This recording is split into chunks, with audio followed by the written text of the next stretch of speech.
the most precious thing that we have within ourselves. The preciousness of your spirit is immeasurable, and that's why it is called as a thing of eternal value, because it is infinite. You cannot measure.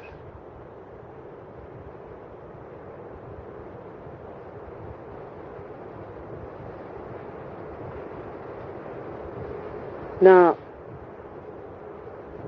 God, the Almighty, we say, is Sat Chit Anand. Sat means the truth. The truth we understand in human terminology is relative. But the Sat I am telling you is the absolute from where all the relations start. Example, I'll tell you how to understand.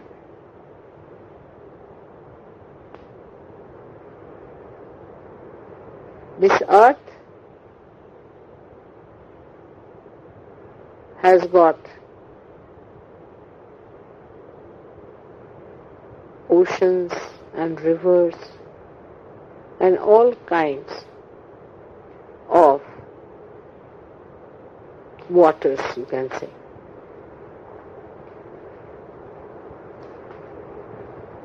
But earth is enveloping all of them.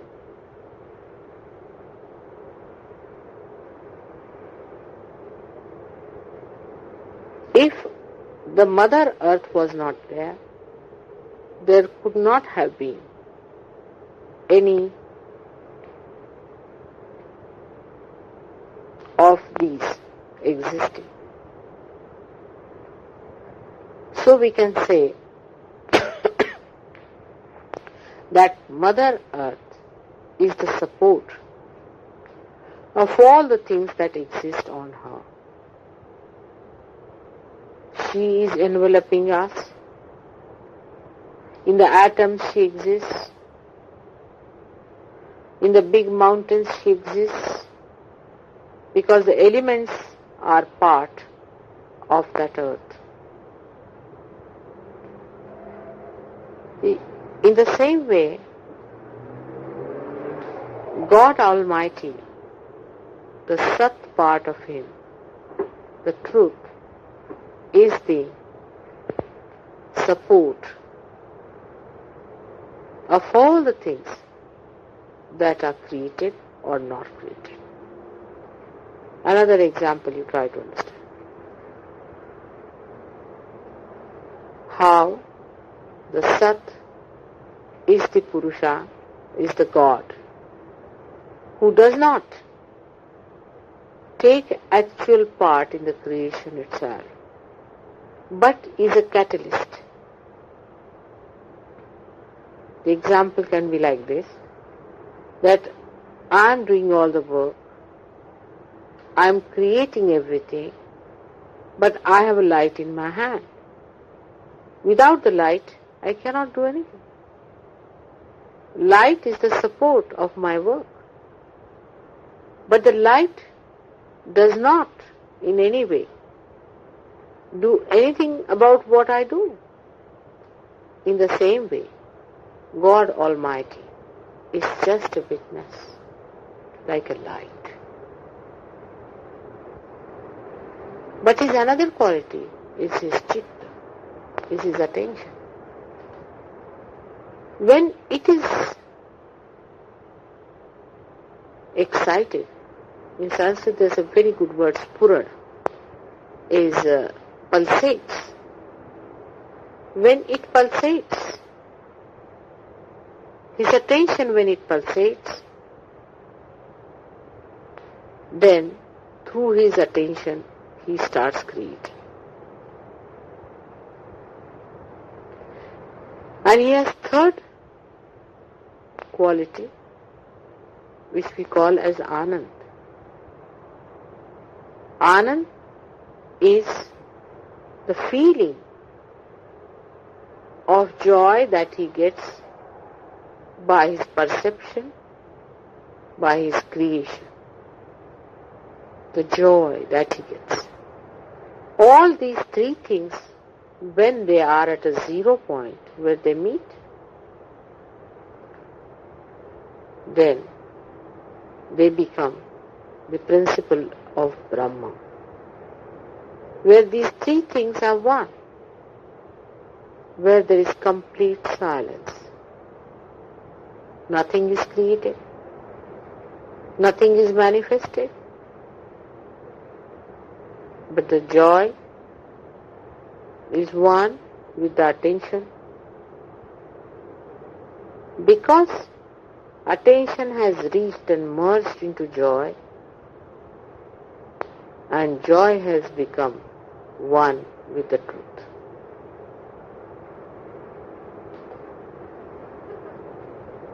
This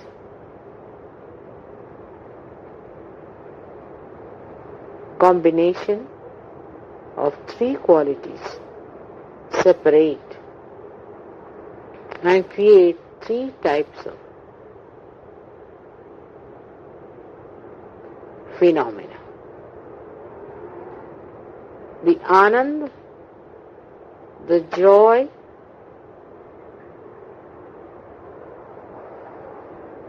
in God, moves with his creation and with the truth.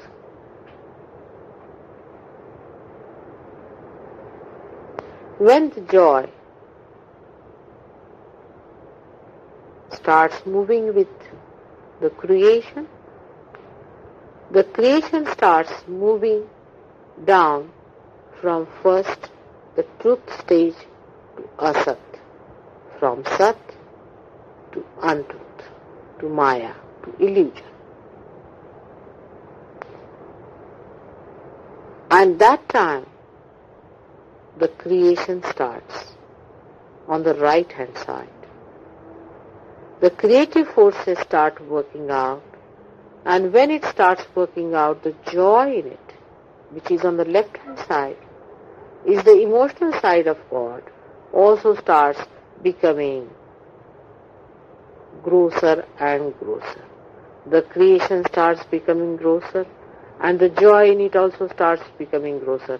And the Sat, the light of God, also starts becoming grosser and grosser and grosser, till they reach a stage where there is, we can say, a complete darkness of Tamoguna, the complete creation of the creativity, and the complete sleeping of the joy element. Clearer? You understand now Mahakali, Mahalakshmi, Mahasaraswati. That's why Christ said, I am the light. Because he represents the Sat, the light of God. And light of God becomes absolutely gross, dormant, dead when it reaches the seventh stage of creation. All these things go deeper and deeper, becoming grosser and grosser. That's one part of the parabolic. Now the another part of the parabolic starts when you are ascending back to God Almighty. That grossness now gradually starts becoming higher and higher, subtler and subtler, and finer and finer. In that refinement, you find ultimately the light works for the evolutionary process. Gradually, the grosser parts start becoming enlightened. You find a lower animal is not that much enlightened as the higher animal is. gradually even the joy starts becoming subtler, and we can call it beautiful. Human joys are much more beautiful than that of animals.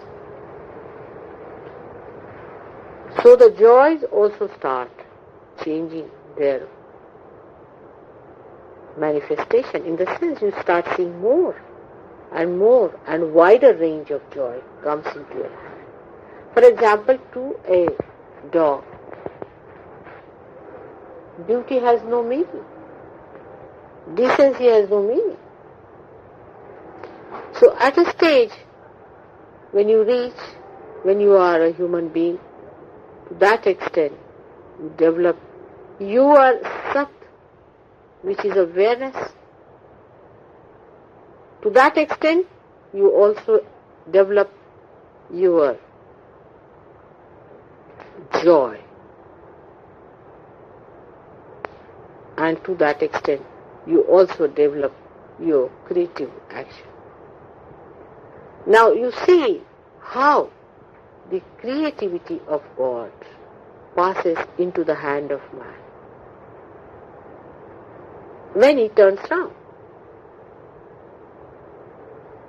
How the joy of God passes into the hand of man, and how his light comes into the heart of man as spirit. It's beautiful.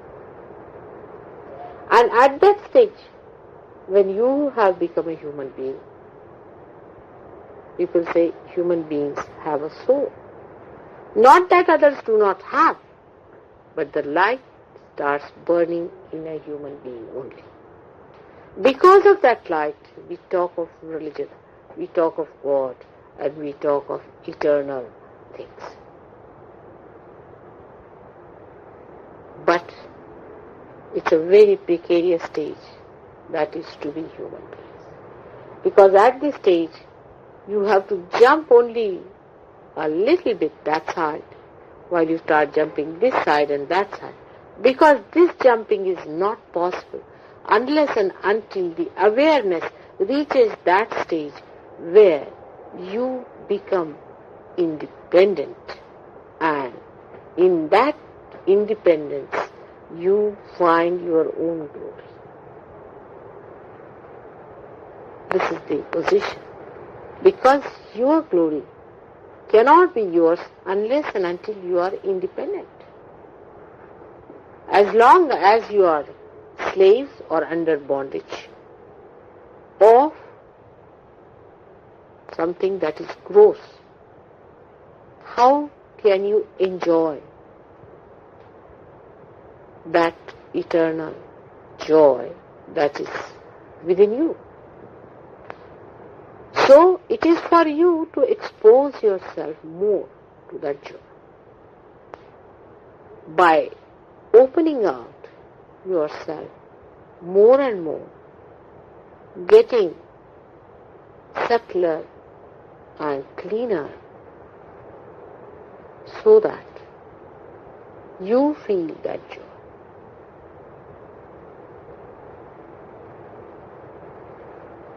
Once you know this point, that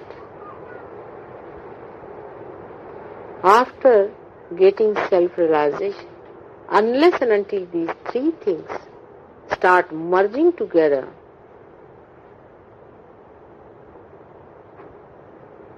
you cannot feel that you have established yourself. The joy within you must be felt through your awareness, otherwise you cannot feel it. Supposing you had no eyes, how can you see it? If you were not aware to see me, how will you feel me? If you are not aware to feel me, how can you see me? If you are not aware to hear me, how can you understand me?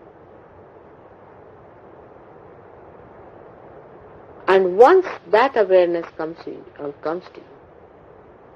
then only the joy awakens within you. Because only through these subtle feelings of awareness you are going to absorb the joy.